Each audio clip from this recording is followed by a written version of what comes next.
people can hear the message. And we believe that people will hear the message from the Trump administration. People will hear the message from a free media that has freedom of speech to communicate the values that matter to address violent extremism.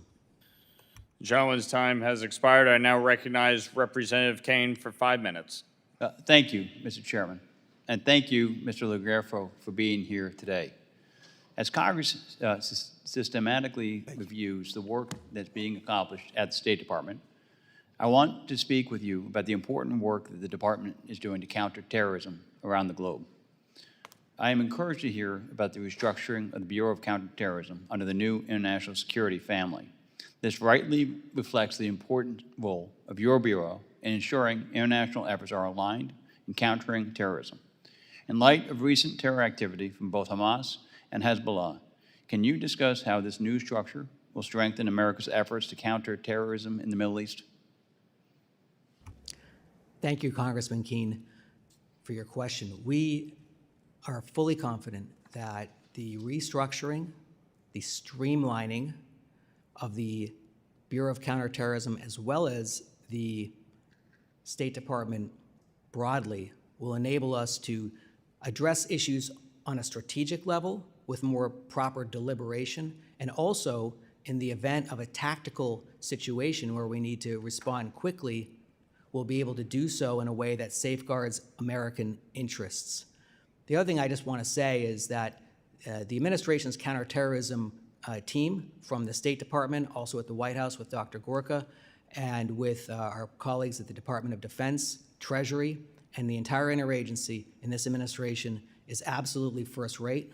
We're off to a very strong start. I think the reorganization is going to empower us to advance America's interests in keeping the country safer and secure. And what mechanisms does the CT Bureau use to partner with America's allies in the Middle East and around the world to combat terrorism? We have a variety of fora. I mentioned the Defeat ISIS Coalition, which is a forum that the Counterterrorism Bureau, as a matter of diplomacy, engages, takes the leadership role in engaging. We also have the Law Enforcement Coordination Group and a variety of other venues where we engage partners in the Middle East region, but also our European partners, or I would say like-minded partners, where we have shared interests and we're willing to share a burden in confronting terrorist threats. We've engaged, in particular in the Western Hemisphere, in confronting Hamas and Hezbollah and the IRGC.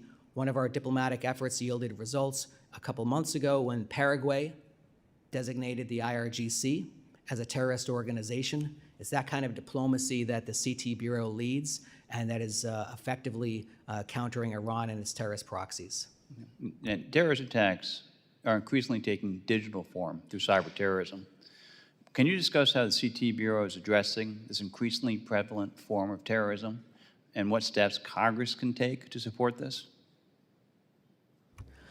That's a great question, Congressman, and it relates back to the wisdom to move the Counterterrorism Bureau into the Undersecretariat for Security, where colleagues alongside the Bureau of Counterterrorism will be able to get at emerging technology, emerging threats, things that 20 years ago we weren't focused on drones. We are now, but of course there's other technology that's developing, as you mentioned, and we'll be able to do that in the Security Bureau, the T family of bureaus, to get at that and stay ahead of it instead of be reactive to new technology that may be behind a terrorist attack.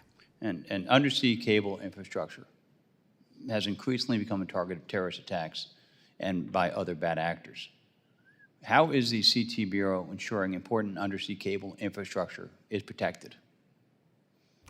Congressman, we have a coordinating role pursuant to our statute, and we work with the interagency. That includes the Department of Defense and the Coast Guard, other agencies that have the technical and operational capacity to confront those threats. We also work with the intelligence community, and in our coordinating function, we are able to observe and help the interagency respond to threats that globally, and that would include the potential threats you're identifying.